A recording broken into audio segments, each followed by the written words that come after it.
읽어봐도 뭐가 까리까리 따로. 헷갈리는 부분은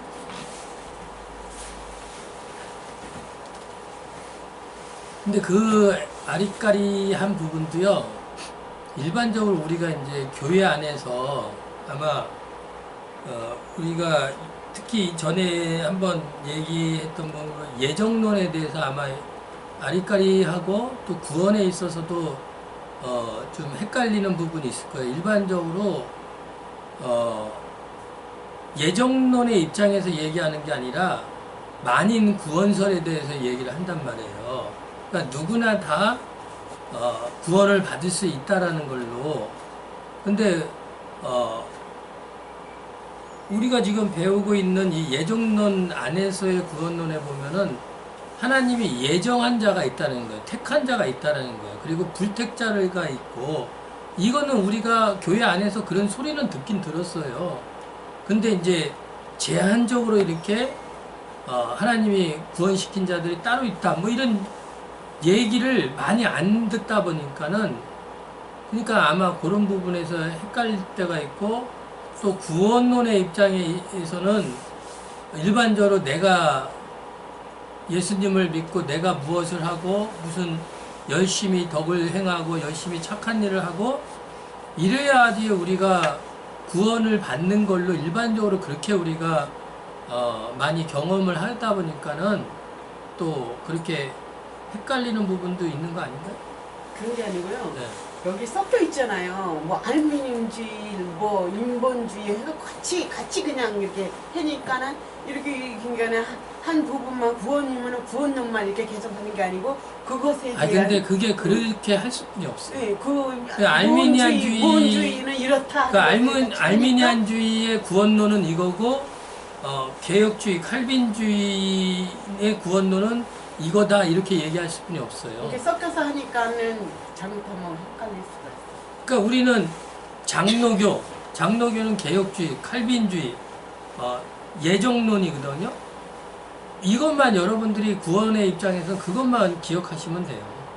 그러니까 알미니안주의는 내가 선택해서 구원에 이른다는 얘기를 하는 거예요. 그러니까 그건 인간 중심이거든, 하나님 중심이 아니라. 그러니까 내가 저번 주에도 우리가 한번 다뤄봤던 것이, 자살을 하면은 예수님을 믿다가 자살한 사람들이 구원이 있느냐 없는가도 한번 대화를 했잖아요. 그 부분에서도 알미니안주의 입장에서는 내가 포기를 했기 때문에, 구원의 밧줄을 포기했기 때문에 구원을 못 받는다, 이렇게 얘기할 수뿐이 없는 거예요. 그러니까 뭐 자살에 대한 부분은 각자 가지고 있는 생각 가지면 되고, 세 번째로 우리가 구원의 특성입니다. 여기 안 했죠, 우리요? 구원의 특성은 이렇게 첫째로 하나님의 주권성이라는 거예요. 철저하게 구원론의 입장에서는 하나님의 주권에 있다고 생각을 해야지, 인간의 어떤 방편의 어떤 능력으로, 힘으로 구원에 이를 수는 있는 건 하나도 없어요. 그래서 타락한 인간에 대한 하나님의 구원은 절대적인 주권적 섭리에 의한 것이다라는 것을 기억을 하셔야 돼요, 여러분. 철저하게 하나님의 주권, 그리고 하나님의 섭리로 이루어진 것이다 라고 이렇게 봐야지. 그래서 구원은 하나님의 주권적인 능력에 의해서 이루어진다는 뜻이다. 따라서 구원은 인간의 의지적 행동이나 사물 및 사건 등에 의해 어떤 장애도 받지 않는다는 거예요. 그러니까 어떤 뭐 우리가 사건 등등 있잖아요. 지금 예로 얘기한 것도 어떤 내가 예수님을 믿다가 자살한 부분에 대해서 그런 거에 어떤 구애를 받지 않는다는 거예요. 인간의 어떤 행동이나 장애도 받지 않는다. 구원은 이렇게 하나님의 작정과 예정과 언약에 근거해서 단독적으로 섭리하시는 것이죠. 창조하기 전에 구원자를 그래서 하나님이 영원전에 미리 예정을 하셨다 해서 우리 장로교는 예정론을 얘기하는 거예요. 그 예정의 근거에서 우리가 구원을 받는다는 겁니다. 피조물인 인간은 창조주이신 하나님을 힘입어 살며 기동하며 존재하게 되어 있다는 거죠. 하나님을 떠나서는 우리가 단 한순간도 존재할 수 없어요. 그래서 인간은 하나님을 힘입지 않고는 생명을 유지하지 못한다는 겁니다. 그런데 어떤 이들은 하나님께서 모든 인간을 구원해 주려고 하시는데 인간의 예수를 믿지 않기 때문에 구원을 받지 못한다. 이것이 아까 얘기한 알미니안주의 얘기를 하는 거예요. 이러한 주장은 구원에 있어서 하나님의 주권적인 섭리를 부정하는, 그래서 인본주의 입장에서 잘못된 주장이라는 겁니다. 이게 아리까리하다는 거 아니야, 전도사님. 그죠? 같이 섞어놓으니까. 같이 섞어놓아야지 어떻게 해요. 인본주의, 알미니안주의 입장에와 개혁주의, 칼빈주의라고도 하고 신본주의 입장이라고 하는 거하고 틀리게 같이 섞어놓을 수뿐이 없죠. 그래서 하나님께서는 창세전의 작정 가운데 구원하기로 예정하시고 예정된 그에게 믿음이라는 선물을 주셔서 구원에 이르게 한다는 거예요. 그러니까 어떤 우리 인간의 행동과 어떤 인간의 일들을 행해서 그걸 보고 하나님이 구원해 주시는 것이 아니라, 그죠? 무슨 얘기인지 알겠죠? 구원에 있어서는 이러한 근거를 통해 가지고 구원을 해준다는 거예요. 창세전에 그리스도 예수 안에서 하나님께서 구원해 주기로 예정을 미리 해 놓으신다는 거예요. 그래서 예정한 자들에게 이 구원이라는 선물이라는 믿음의 선물을 주신다는 거죠. 그래서 그 믿음의 선물을 통해 가지고 예수 그리스도를 우리가 믿게 되는 거예요. 그래서 마음으로 시인하고 입으로 고백하여 구원에 이르는 역사가 그때 이루어질 때 예수님과 내가 하나가 되는 그런 역사가 일어나는 거죠.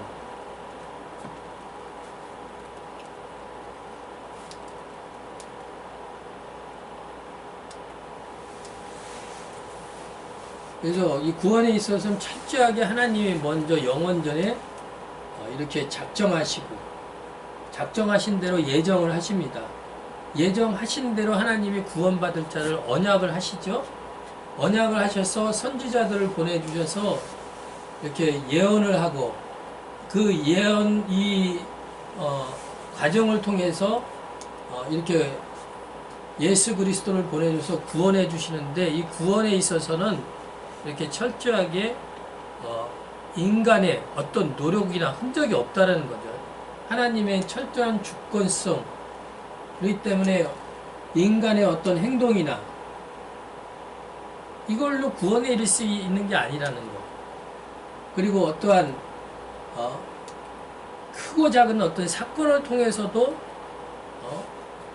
구원에 이를 수 있는 것도 아니고, 우리의 노력으로도 이 구원을 받을 수 있는 게 아니라는 거죠. 철저하게 하나님이 영원전에 작정하시고, 그리고 선지자를 통해서 작정하신 대로 하나님이 언약을 하시죠. 구원받을 자들을. 그리고 선지자를 통해서 예언하시고, 그래서 이 구원에 있어서는 하나님의 주권이지, 인간의 어떤 행동이나 사건이나 노력은 구원에 이를 수 없다는 거예요.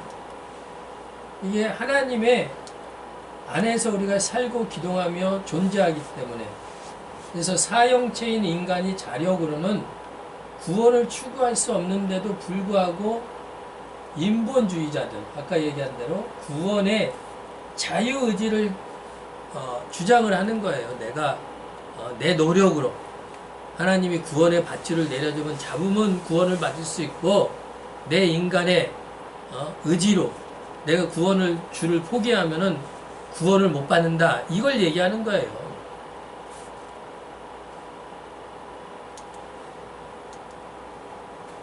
그래서 하나님의 이 구원에 있어서 주권성이 첫 번째가 있고, 두 번째는 구원에 있어서 또 하나님의 은혜성이 있어요.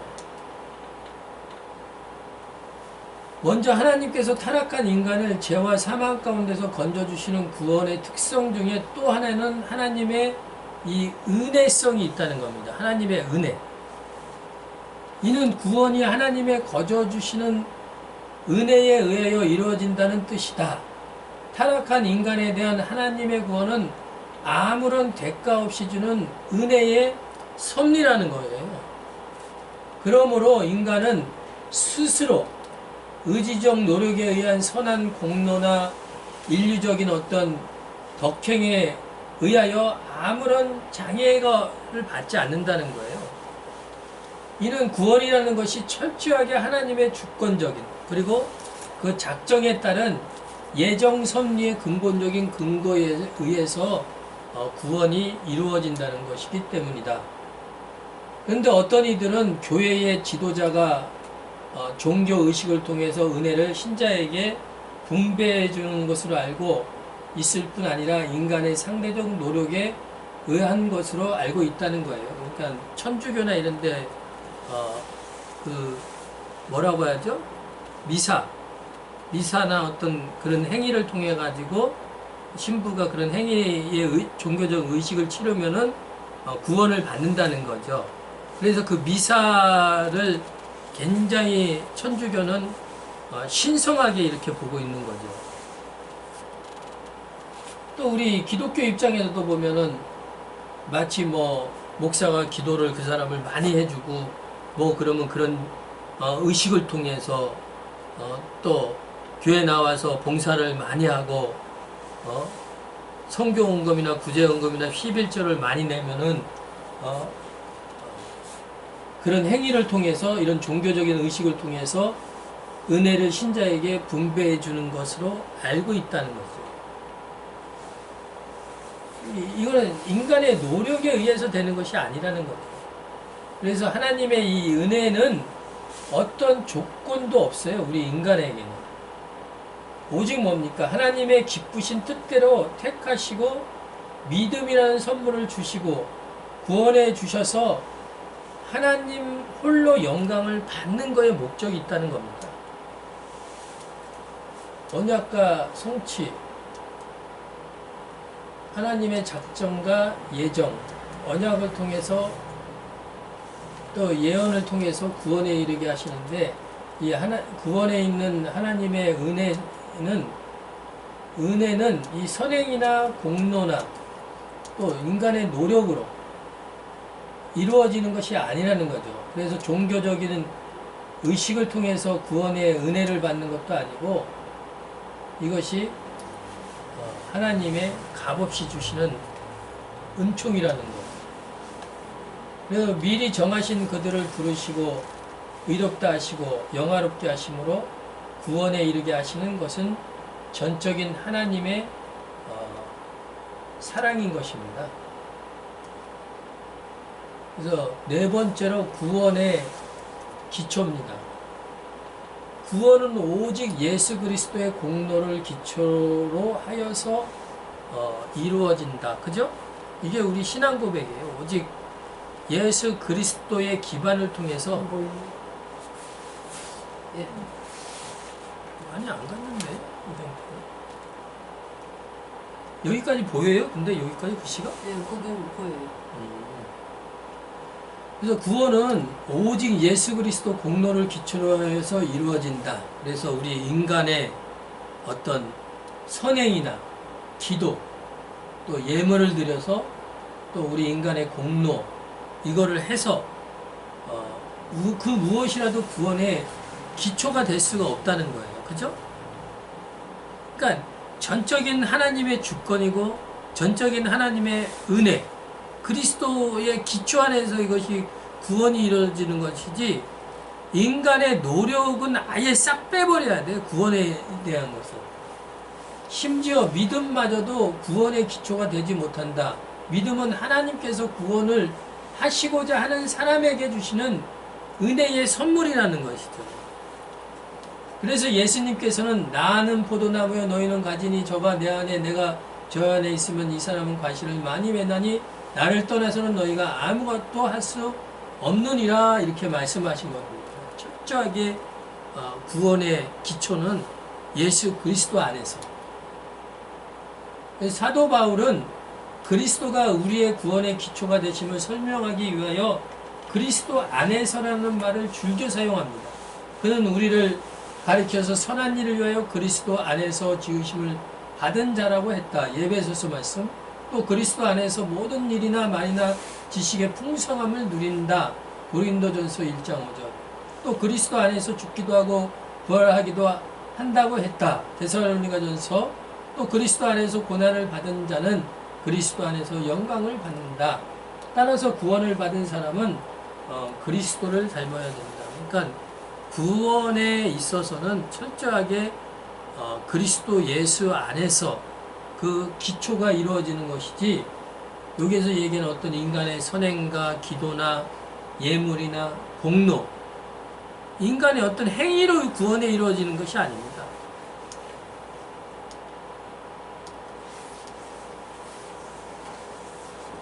그러니까 계속 반복돼서 얘기 나오는 게 이거예요. 하나님의 작정을 먼저 있어야 돼요. 그러니까 작정 없이 우리가 갑자기 먼 교회 나와가지고 열심히 하는 이걸로 구원에 이르는 게 아니라는 거죠. 작정이 있고 예정이 있고 또 언약이 있고, 그죠? 장근자 전도사님 잠을 많이 안 주무시. 근데 이 시간 피곤해.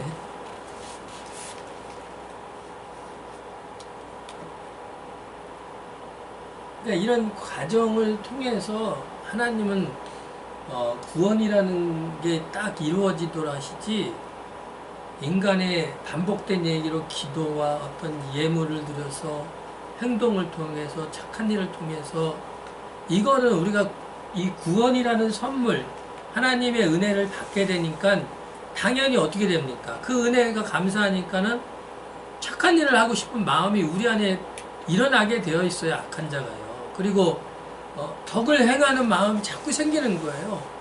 그래, 내가 참고 내가 좀 참아주지, 용서해주지, 이런 마음이 생기는 거고, 기도도 내가 하고 싶은 게 아니라 구원을 받게 되니까는 하나님이 내 안에서 기도할 수 있는 마음의 감동을, 은혜를 부어주시는 거예요.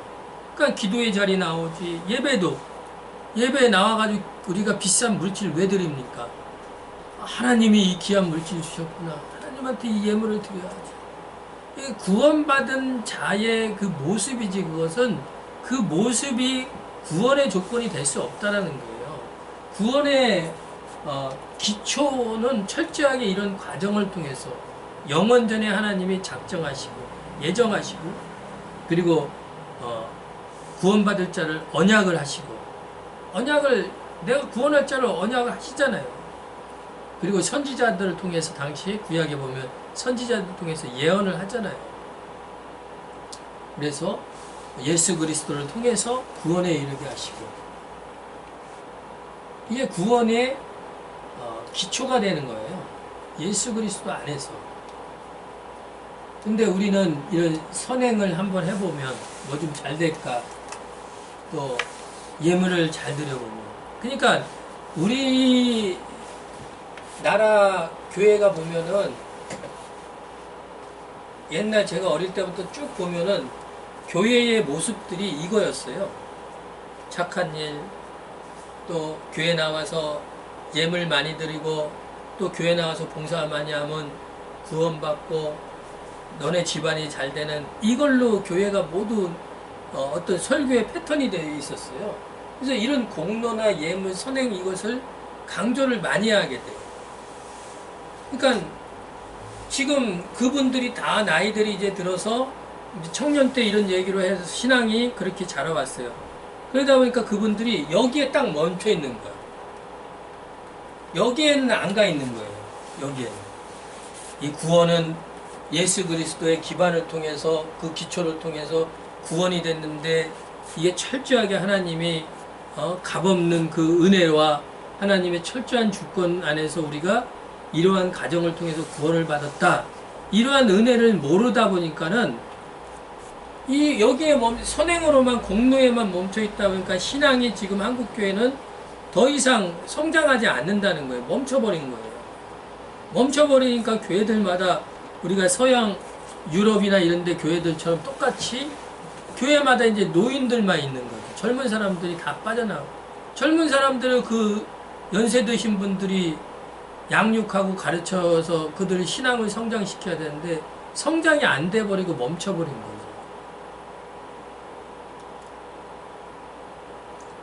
거죠. 철저하게 그래서 구원의 기초는 그리스도의 공로로 우리가 그 값없는 은혜로, 그러니까 너무 큰 값을 치러서 우리가 구원받았다는 거예요. 그렇기 때문에 우리 삶 속에서 정말 시련이 있고 또 어려움이 있고 또 시간이 지날수록 힘든 일이 좀, 시련이 좀 조금 멈춰주면 좋은데 그렇지 않고 더 크게 오고 더 크게 오더라고. 저 같은 경우는 이렇게 보면요, 그럴 때마다 좌절은 오기도 해요. 근데 또 한반편으로 내가 정말 하나님의 영원전의 작정과 그 은혜 가운데서 하나님이 언약하시고 예정하셔서 예수 그리스도께서 친히 이 땅에 와서 나를 위해서 그 십자가에서 죽으시고 피 흘리신 그 값을 통해서 내가 현재 구원을 받았고 이렇게 하나님의 종으로서 이 자리에 서 있구나. 이것을 생각하면은, 야, 내게 지금 온 시련이 그냥 값없는 그런 시련이 아니고 그냥 무자비한, 그냥 끝도 없는 괴로움이고 고통이 아니라 하나님의 어떤 주권 안에서 이루어지는 하나님의 섭리구나, 이게 발견이 되거든요. 그러니까 감당이 되더라 이거예요. 그래서 철저하게 이렇게 구원의 기초는 그리스도의 공로, 그리고 그리스도 안에서 이루어진다는 거예요. 할렐루야. 그래서 성령을 보내주셔서 열매를 맺게 하잖아요. 악한 자를 마음을, 심성을 부드럽게 해서 선한 일을 하게 하시고, 또 교회 나와서 이 예물도 정말 기쁜 마음으로 하나님한테 드릴 수 있는, 이 구원에 대한 기초의 은혜와 하나님의 주권을 발견이 되니까 감사해서 성령의 열매를 맺게 되니까는 감사의 마음이 생기는 거예요.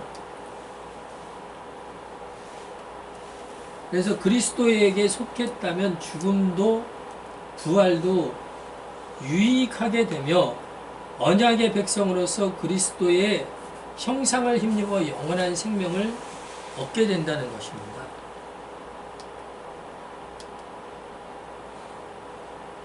그리고 다섯 번째로 구원의 서정, 또 구원의 방법이라고도 하고 구원의 단계라고도 얘기하고 있거든요. 그래서 이것도 이 구원의 이 단계, 서정, 방법도 알미니안 또 틀리고, 그리고 개혁주의 또 틀리고, 교단마다 조금씩 이게 또 틀려요. 그래서 첫째, 우리 장로교 개혁주의들은 먼저 구원의 단계에서 먼저 하나님의 예정이 먼저 있다는 거예요. 그래서 성경과 웨스트민스터 신앙고백은 인간의 구원이 하나님의 영원한 작적인 예정에서 비롯됨을 이렇게 강조한다는 거예요. 그 예정의 원인은 뭡니까?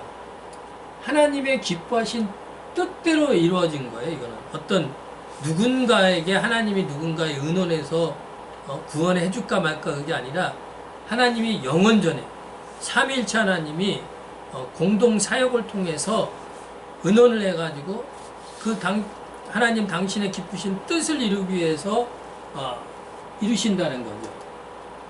두 번째로 예정의 근거는 하나님의 주권이라는 거예요. 세 번째, 예정의 그 결과는 무엇인가 보면은 영생이 주어진다는 거예요. 예정함을 받지 못한 자는 반대로 뭡니까? 영원한 저주를 받을 수밖에 없어요. 그래서 이 예정, 즉 선택은 오직 하나님의 값 없으신 자비와 선하심을 나타낸다는 거예요. 그래서 인간의 가치와는 전혀 관계가 없다. 다만 하나님이 영원한 선택을 깨닫기까지 우리의 구원이 값없이 베푸시는 자비의 원천에서 홀로 나온다는 것을 결코 충분히 또한 분명히 확신하지는 못한다. 그러나 하나님의 선택은 우리의 의지와 상관없이 만세전에 그리스도 안에서 이루어졌으며 이 사실을 성령께서 확증해 주신다. 그로써 하나님은 선택한 백성을 구원의 완성까지 이끌어 주신다는 겁니다. 그래서 전능하신 하나님께서는 택한 백성을 거룩한 백성으로 만들어서 구원으로 이렇게 인도해 주십니다.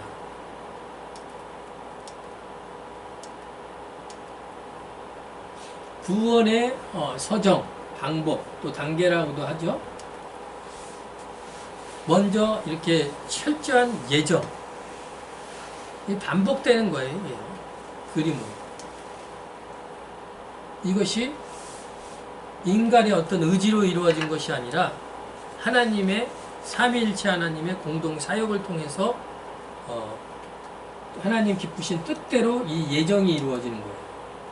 인간의 능력과 조건과 아무 관계없이 철저하게 이 예정은 그래서 하나님의 주권적 그리고 섭리라는 거예요.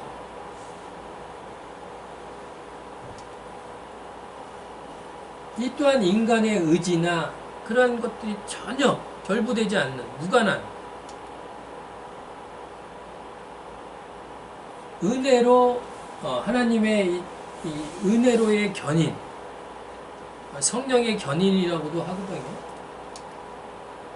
그래서 영생의 열매를 맺게끔 해주십니다. 그래서 성령의 견인을 통해서 하나님의 말씀을 듣게 하셔서 성령의 열매를 맺게 하는 거지. 이제 온유하고 겸손하고 오래 참고 인내하고 절제할 수 있는 그런 오래 참는 마음 이런 것들을 열매를 맺게 해줘요.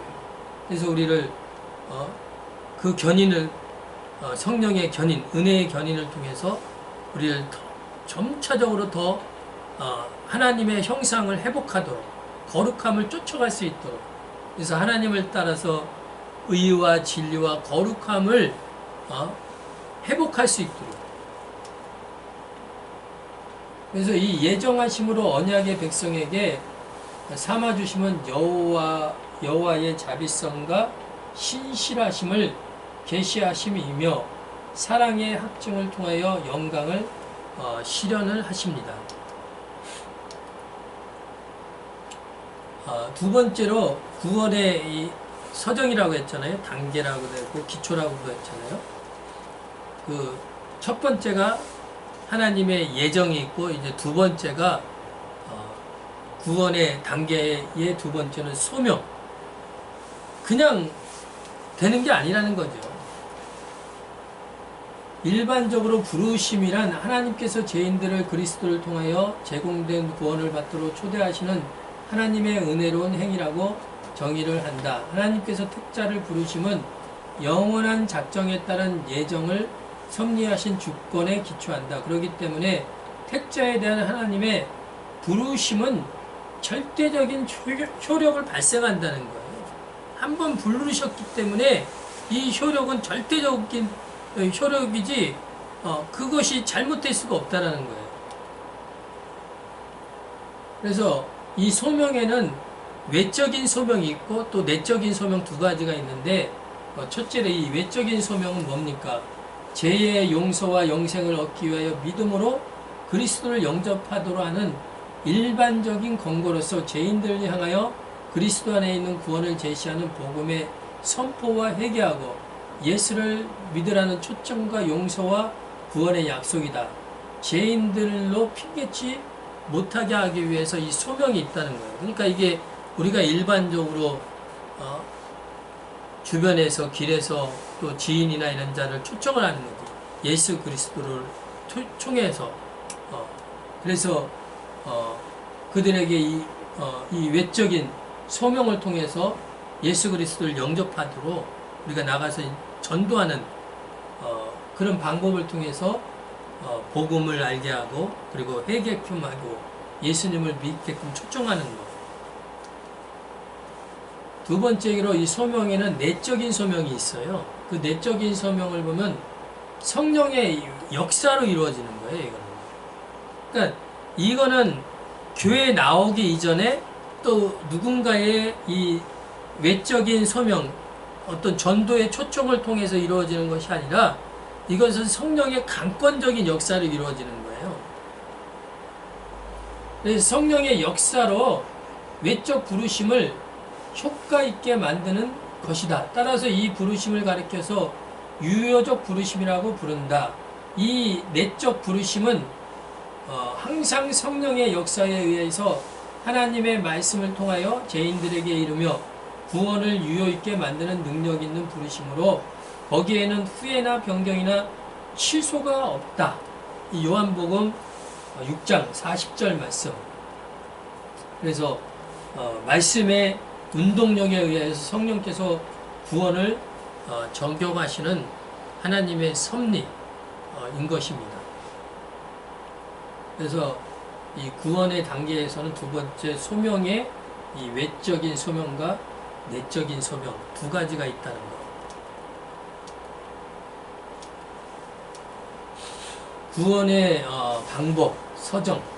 먼저 이렇게 예정이 있고 두 번째로 하나님의 이 부르심의 소명이 있고 이것이 하나님의 주권적 섭리. 그래서 절대적 효력이 발생한다는 거예요. 이 구원에 있어서는. 그래서 이 소명에는 외적인 소명이 있습니다. 그래서 우리가 일반적으로 예수님을 믿어라 이렇게 초청을 하죠. 그래서 그들에게 나중에 핑계치 못하기 위해서. 두 번째는 내적인 소명이 있습니다. 그래서 성령의 인도로 구원에 이르게 합니다.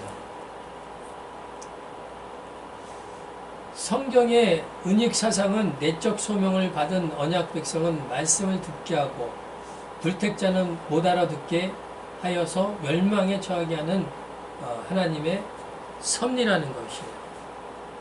그러니까 이 모든 것이 뭡니까? 고린도전서 2장 말씀 10절인가요? 성령을 통해서 우리가 하나님의 깊은 것을 통달하듯이 성령의 은혜가 아니면은 하나님의 말씀을 우리가 들을 수도 없어요. 깨달아지고 믿어질 수가 없어요. 이것을 이러한 예정과 소명을 받은 그런 자들에게 하나님은 이런 외적인 또 내적인 방법을 통해서 구원할 자들에게 하나님의 말씀을 듣게 해서 이렇게 구원에 이르게 한다는 거예요. 그런데 그 감춰진 비밀로 감춰져 있기 때문에 성령을 통하지 않은 불택자들은 결국은 하나님 말씀을 들어도 이해가 안 돼요. 신령한 일인데 어떻게 육으로 볼 수가 있고 판단을 할 수 있겠습니까? 그래서 구원의 서정의 방법에 보면은 예정과 또 소명과 세 번째는 이렇게 중생의 역사가 일어나야 돼요. 이 중생이 일어나지 않고는 결국은 하나님을 알 수 없어요. 물과 성령으로 거듭나야 되느니라 그렇게 말씀을 하잖아요.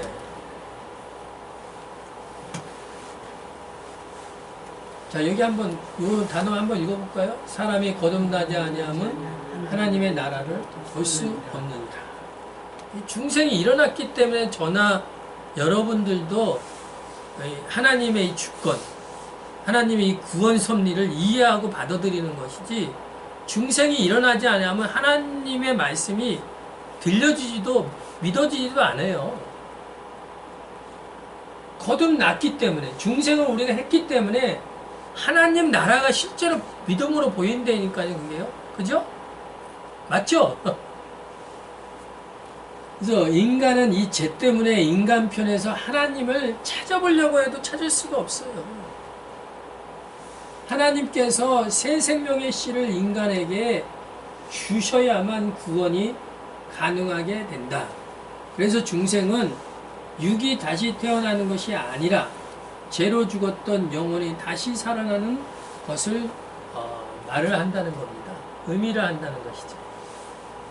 그래서 중생은 성령의 재창조 사역으로서 무의식적이며 단회적으로 일어나는 구원의 사건이라는 겁니다.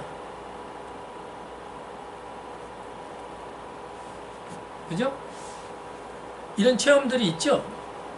정말 어느 날 이전에는 아무리 주변에서 지인을 통해서 가족을 통해서 예수 믿으라 예수 믿으라 열심히 초청해요. 외적인 초청을 통해서. 그래도 거부해요. 근데 내적인 부르심의 어느 날 성령님을 통해서 이게 이제 믿어지는 거예요. 이제 들리는 거예요. 이제 어느 날 하나님 나라가 깜깜하고 감춰져 있었는데 어느 날 그게 확연히 드러나는 거예요. 이 중생의 역사가 일어나기 때문에 그러는 거예요. 그러니까 우리가 거듭나지 아니한 사람은 그렇기 때문에 아직 하나님을 알 수 있다고 볼 수 없는 거예요.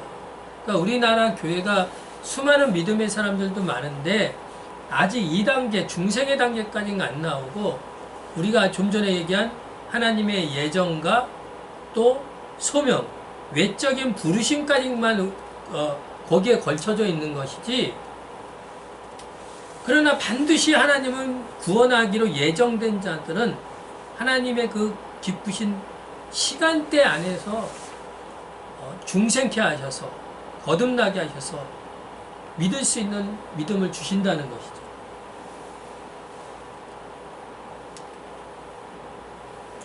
그래서 죄로 죽었던 영적 생명을 본인의 의사와는 무관하게 성령께서 역사하사, 그죠? 완전히 죽었는데요, 우리가. 그렇기 때문에 우리 인간의 어떤 생각과 의지와는 무관하게 성령께서 역사하신다는 거예요, 이 중생은. 그래서 새로운 피조물이 되게 하는 과정이다.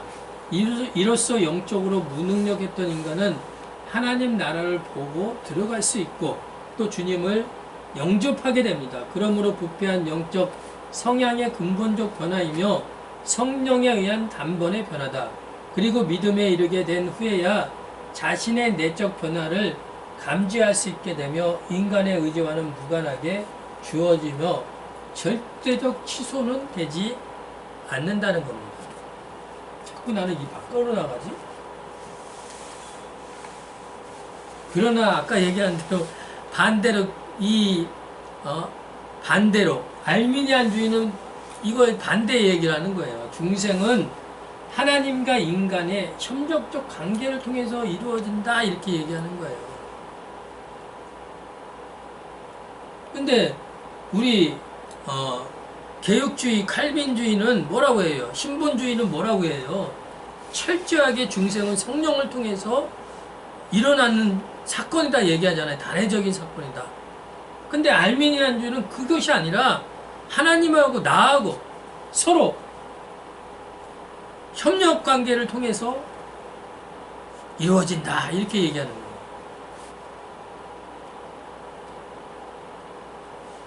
다 쓰셨어요, 전도사님? 적으신 것 같아요. 또 로마 교황주의자들 얘기잖아요. 가톨릭. 중생은 칭의와 사제를 포함하는 것으로 성례시의 효력이 발생한다 이렇게 주장합니다. 그러나 중생을 효력케 하시는 분은 오직 성령이라는 거예요. 그러니까 뭐 그런 성례, 미사 이거를 통해서 그 인간의 어떤 행위를 통해서 성직자의 그런 행위, 종교적인 의식을 통해서 아까 얘기한 대로 그런 의식을 통해서 이 구원의 중생의 효력이 발생한다 이렇게 비성경적인 얘기를 교황주의자들은 로마 카톨릭은 그 얘기를 하는 거예요.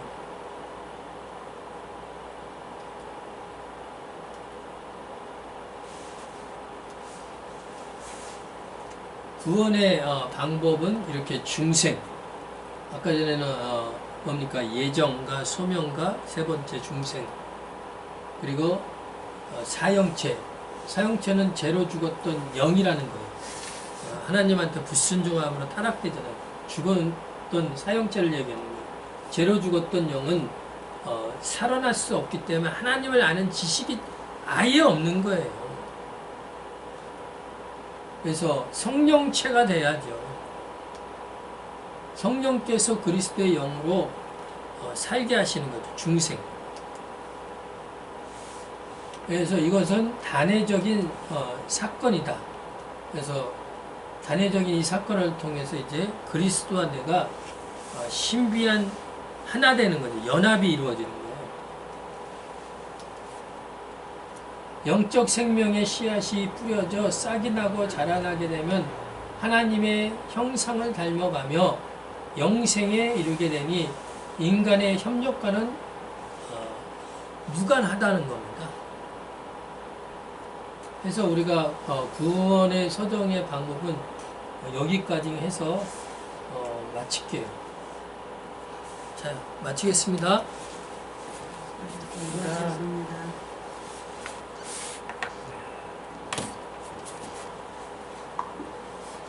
카메라 이제 꺼주시죠.